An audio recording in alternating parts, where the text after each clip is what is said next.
Part of a company called ProCircular in Iowa City. It's an information security and privacy firm.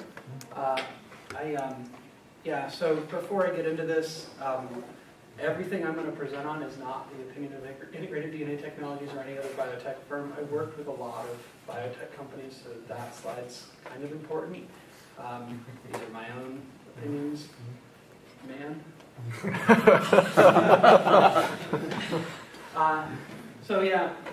I did about 25 years in IT and InfoSec, 22 of them in biotechnology. I worked with a lot of different interesting, cool, weird companies, some really big and some very small. There's some of that. Actually, my favorite part of DEFCON was the Jeopardy. They had a, are you smarter than a CISSP? And it turns out they are, mostly. I'm a startup and angel guy, so I was the 13th employee in this cool biotech thing called Integrated DNA. So I got to be a part of building a really cool small company when I was 20, and then it got big and complicated and private equity got involved. I got to build stuff in San Diego, and I spent time in Europe, and I spent time in Asia, and got to watch it grow. Got to play a part in that. I like the startup world. I like the relationships that people build in that world. It's the good stuff to me. I'm going to break this down into a bunch of different things so that I don't pretend that everything in biotech or in life sciences is unique. Maybe a slide that's missing, so I'll define. Excuse me, please ask. Sorry. No. I guess we're sitting in front. We're saving it for. No, it's all good. So life sciences. That is a world where you make and you're trying to help the human condition. I think that's how most of those guys would define it. There are people, as Richard pointed out, who have varying degrees of care about that. Like there are DoD places that are trying to build better people who can help us to kill other people. On the flip side of that, there are people in life sciences who spend an inordinate amount of time trying to keep bad things from happening. We were talking at dinner last night. If you've seen the movie Outbreak, the guy that Morgan Freeman plays in that movie is actually a guy named Steve Lincoln at CDC. I worked really closely with Steve Lincoln, and I can tell you, as much crap as the CDC takes, there's nobody who cares more about helping people than the guy who runs the infectious diseases group at CDC. A really wonderful, genuine guy. So life sciences is this sort of spectrum, like anything technical, this spectrum of people who are doing good things and some people who aren't doing good things, but it's sort of everybody in between. So this part is meant to try and not make everything in biotech seem unique, because it's not. There's a lot of the same sort of Groundhog Day stuff. You have credit cards and you have PII, DSS sort of challenges. That's kind of everywhere. You have employee personally identifiable information, sorry, PCI, and then PII information. So you have employees and they have personal data, and interestingly enough, in Europe, they have the right to be forgotten, which is a hell of a challenge. Deleting an employee's information from everything when you have a lot of things, when there are a lot of layers, is very challenging. But it's not unique. Every company and international company has those sorts of challenges. Privacy and regulatory, that's not unique. Everybody has a border and everybody has an online presence, and that's not new to any industry. Biotech isn't unique in that respect. But you kind of go a layer down, and this is the world that I worked in for a while. The number of customers that you deal with. So I worked for a firm that had 85,000 customers, and they were everybody from Roche and Monsanto and sort of big pharma down to the researcher at the University of Wisconsin who was working on blind mole rats. And those groups have very different needs and very different expectations. Because this is a security conference, in terms of the implicit and explicit security requirements that they bring with them. They have expectations about how you protect their information, and I'll get into some of that, and what they assume you're going to protect for them. The guy who's in academia is very different than the corporate risk and privacy guy at Roche. They're different things, but as a company or as an organization, and life sciences is like this, you kind of have to serve all masters in that respect. It makes for a real challenge. Transactional volume, I worked with a number of different firms, but the one I most recently was with did 55,000 custom products a day. And if you ordered your custom DNA by 2:30 in the afternoon, it was on your bench by 10:30 the next morning. So transactional volume means things. We've got the CIA triad up here, right? Availability, that was a thing, right? 4 nines is sort of a good day. 5 is better. A couple of minutes of downtime is a huge deal when you have 55,000 custom products moving through. You can't like take stuff off of a shelf because it's custom. Everything's custom. Turnaround time, I mentioned that. Like it's in by 2:30 and it's out by 6:30, and the UPS guys don't have a real great sense of humor. There's an airplane in Cedar Rapids that's waiting, or in Belgium or in San Diego, and you know that has to get on that airplane to get to the customer. So turnaround time is a thing. Geography, from a security standpoint, is a real challenge. We opened a production facility in Singapore, and 70% of the employees of the Singapore office were native-born Chinese.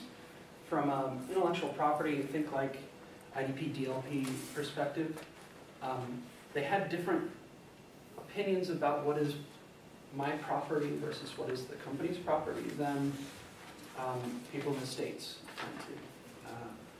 That was a challenge, and tech is everywhere. Like the number of endpoints in biotech, I think we were 3.8x number of devices to employees. So you have to change to adapt to that. We had a lot of computers, far more computers than we did people. But even that isn't terribly unique. If you go wander into the microprocessor industry, like the fabs, those guys have very similar challenges. So it's the combination of those things, not any one of them individually, that makes for some of the better challenges in life sciences. But then you start to get into the really actually unique stuff. And I would love for you guys to throw rocks. Like if I get this part wrong, especially please tell me. Because this is the first time I'm actually trying this out. So this is my top 5 list of things that are unique about life sciences, in particular custom life sciences or biotech. I Googled unique animals for this slide. And there was some disagreement over dinner last night as to whether that was a bat or a quadruped. I really don't know, and it might be a good bit of Photoshop work, I don't. But yeah, it was intended to describe, so academics and corporate. When you take researchers who are used to working in academia, and it is an inherently sharing environment. In fact, they would tell you, a lot of them, that it's mostly about they want to share with the world and they want people to collaborate on their research. A lot of times in academia, and I see you smiling, which means you've worked in academia before, they use their sharing to make themselves look kind of awesome. They use their sharing to prove one another wrong. And that's part of what makes science and academia work really well. In a corporate environment where the company owns the thing that you do, having a person who believes that they own the work that the company's doing is an inherent clash. And it's really, really challenging. not to get too specific, but there was a researcher that we would have to, he would lock his BIOS down, and then he would encrypt his hard drive, and then he would move his data off of the PC from time to time. We would have to send help desk in there at night to image his disk because we needed backups. We were spending millions of dollars on this guy's thermodynamics research, but it was his. And then he posted.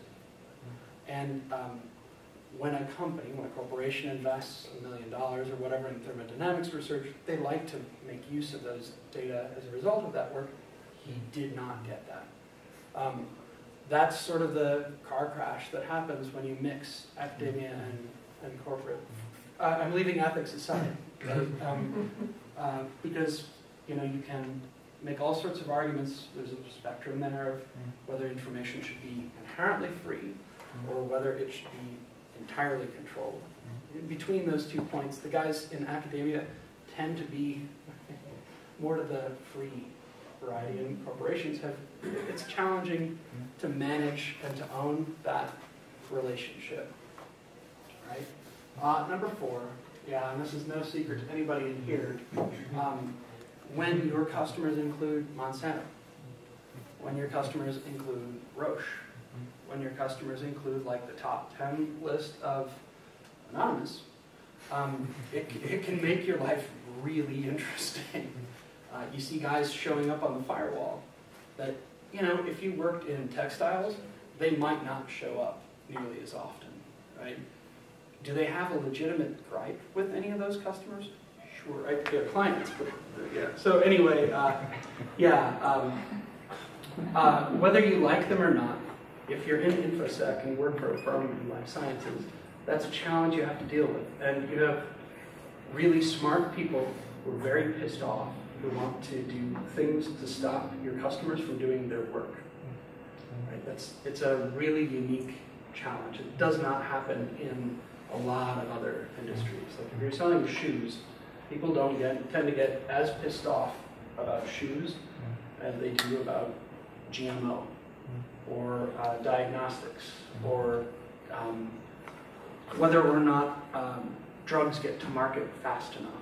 Right? People don't get as passionate about those things as they do in life sciences. So it's one of those inherent things, like if you jump into that boat, that's kind of what you own.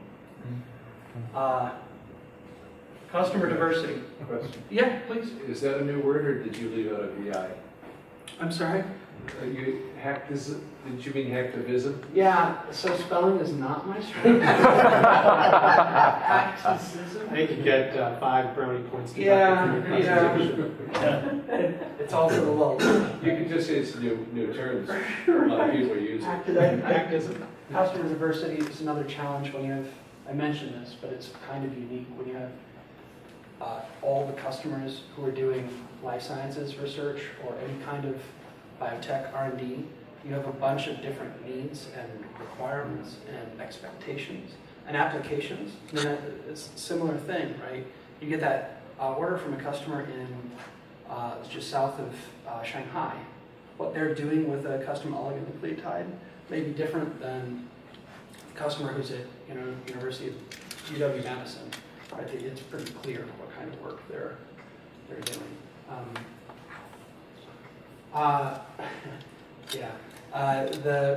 The orders that you get when you work in custom biology are different than the order that you get if you're on Amazon. So if you order a ladder, people know that you need a ladder. There are a lot of uses for that thing. When you place an order for a custom biological, not only does it indicate a certain level of complexity, right? It also describes what it is that you're working in. So the polite term in biotech is model system. You know what animal you're working in. You know what area of the animal you're working in. You know what gene they're looking at. You know what area of the gene they're looking at. And then you combine those data with, they never order one. So they're sort of taking a shotgun approach at this area of this genome of this organism. So let's say it's corn, right? If you're trying to get corn that stands up better in the wind. You might look at the specific area of that genome that causes resiliency in the expression of the fibers that cause the stalk to be stronger. It stands up better. And you're taking a shotgun approach, so you're turning this on, and this on, and this on, and this on, and then you make all that corn, and if that one stands up best in the wind, bingo, you have a new product. The interesting thing about that, from a supplier standpoint, is that that order tells you that that's what they're up to. That's what they're... Okay, so thanks for your time.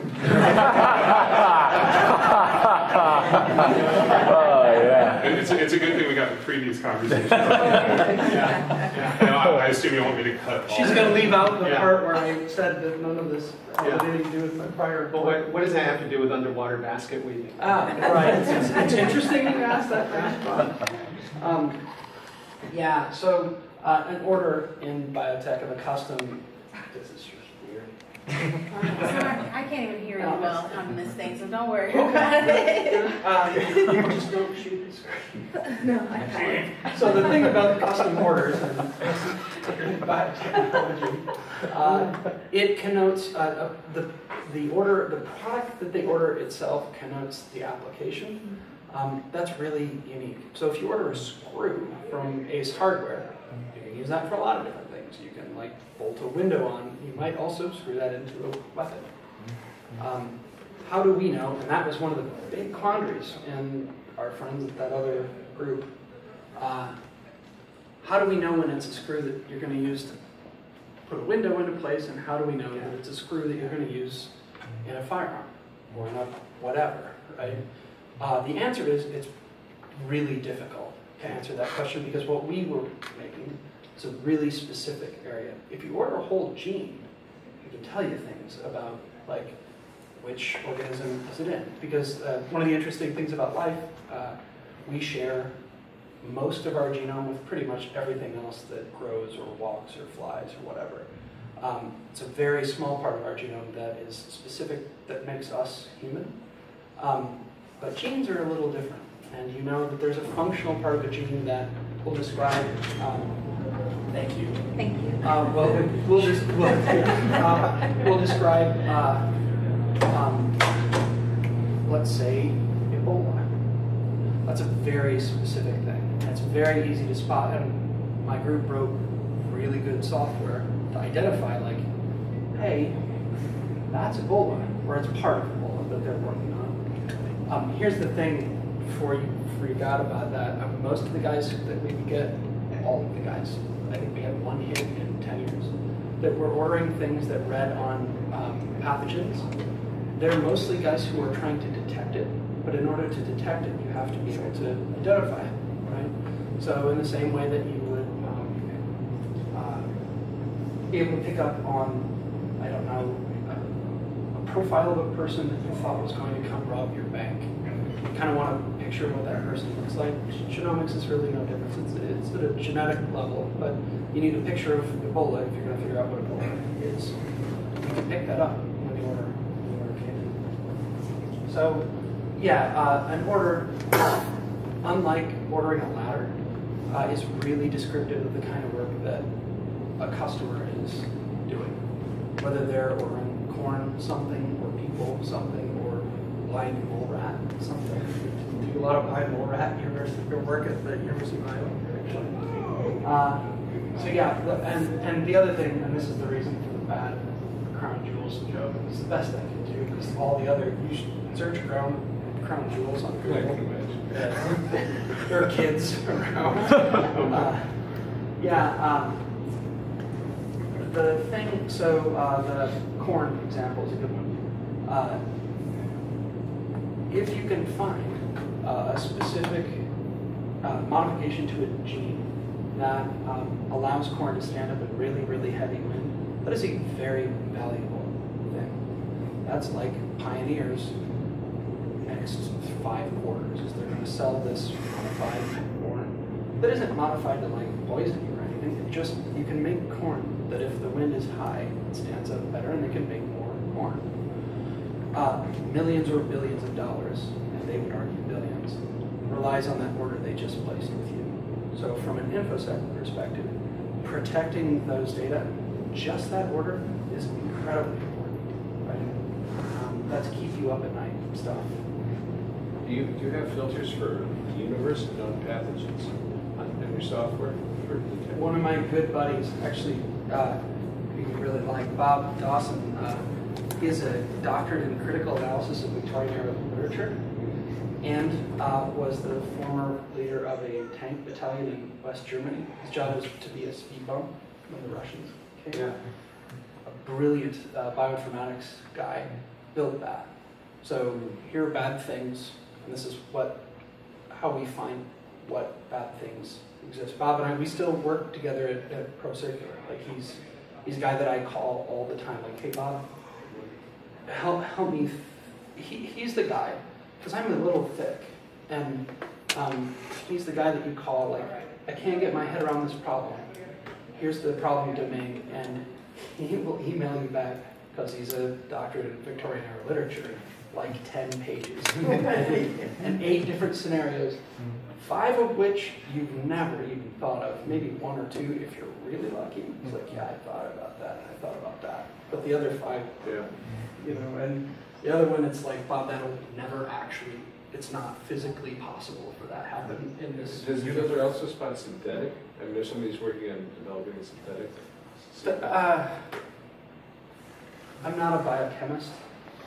I don't know that there's a distinction to be made. If it reads on an organism, whether it's synthetic or whether it's organic, I don't know. It's interesting. So yeah, this all comes down to my favorite, which is that everything is really custom. You couldn't put it on a shelf. You had to make it like now. So a biological that is something that you have to make on the fly and in a very short period of time forces you to do different things. We got really frustrated with vendors who tried to make instrumentation to do this, so we built our own engineering shop. We got tired of the software because it mostly sucks in manufacturing and it does not do custom very well. I was the proud owner of 2.4 million lines of Delphi code, which is a dubious honor, but it was good code for the most part. It's not like building an ERP system where you can take an SKU and you're just going to decrement inventory and that's that. It's a much more challenging field, and DNA, I should have included this, is a malleable thing. So you're not just ordering DNA. You're ordering DNA and you can modify it. You can stick it to glass, or you can build DNA that glows. Or if it's designed in a specific way, it can attach to its complement very specifically. You can do all sorts of crazy things. Life is kind of beautiful like that. It does all sorts of wonderful things. That makes, from an InfoSec and from an IT perspective, for a very complex problem domain. And it takes some smart, weird people to make that happen. One of my favorite guys in the department was Bill, he was a Levan Satanist. So if you've seen Silicon Valley, like that dude, I totally worked with that guy, except that he never wore anything but black. And I think he went home and like slept his feet on the ceiling. But he was a brilliant guy. So it took a lot of weird people to make all this happen.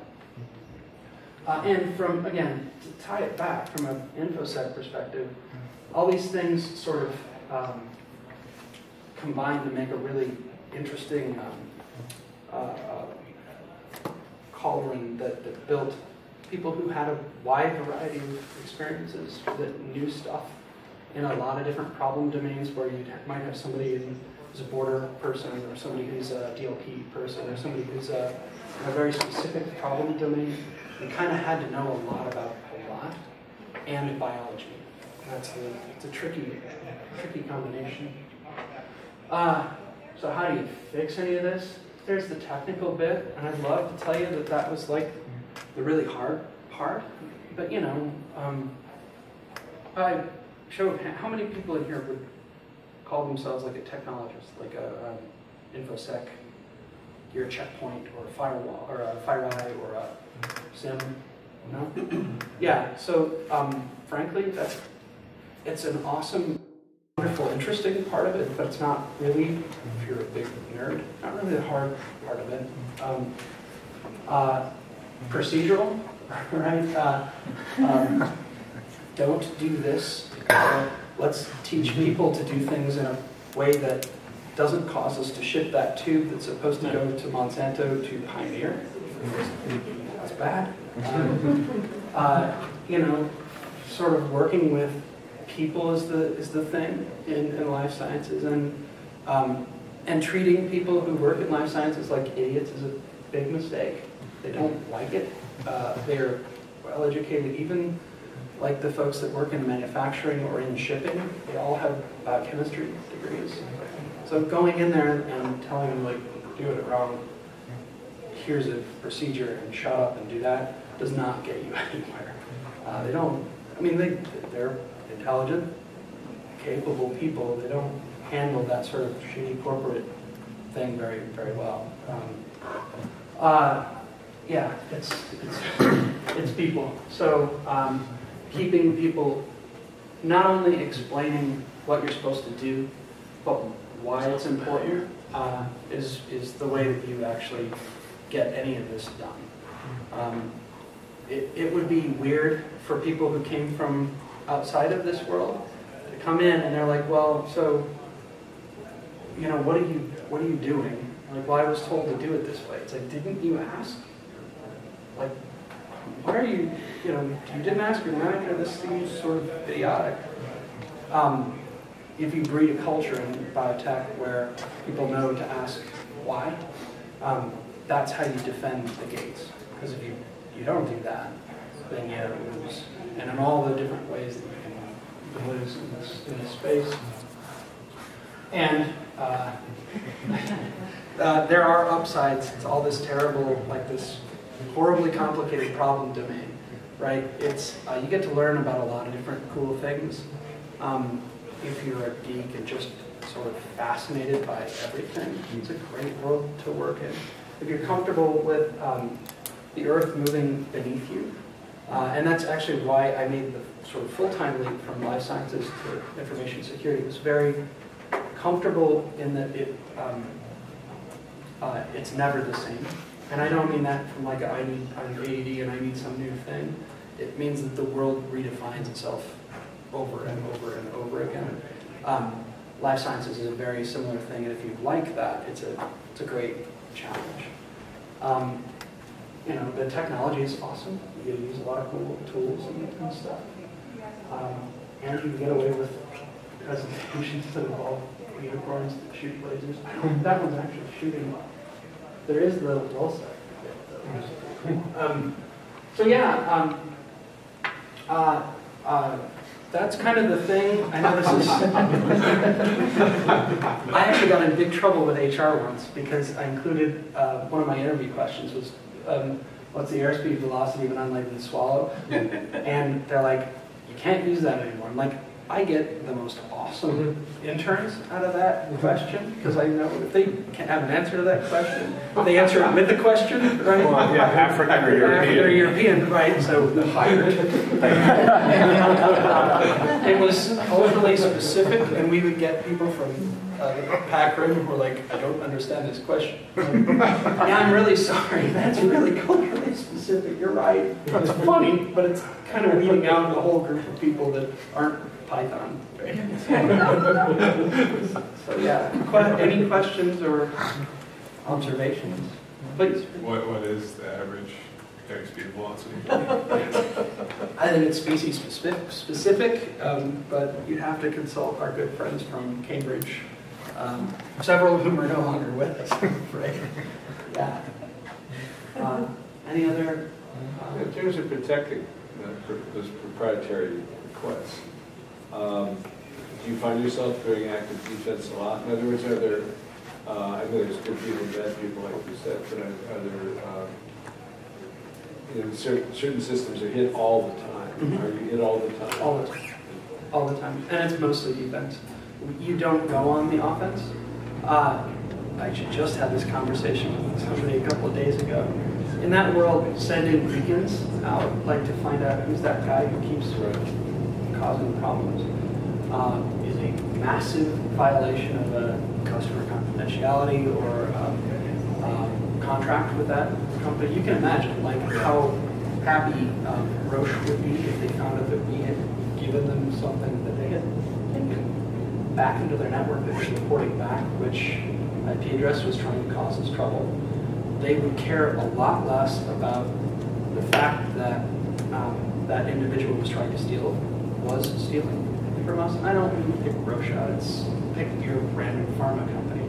They care a lot less about what that individual person was doing than they would about the fact that we had put a bug in their internal network intentionally, and we were reporting data, whatever the data, back. That would be a much bigger deal than the sales rep that was trying to get intellectual property ahead of time. Yeah, so pretty much no offense. Like, yeah, because of the diversity of the clients. Like even if pharma was cool with it, BioAg wouldn't be, and even if BioAg was cool with it, academia wouldn't be, and if academia was cool with it, small corporate biotech wouldn't be. Yeah, the value of the information ahead of time is significant. Yeah. Any other questions? Well, thank you. I really enjoyed the conference, and hopefully you guys have a cool day. Thanks. Yeah.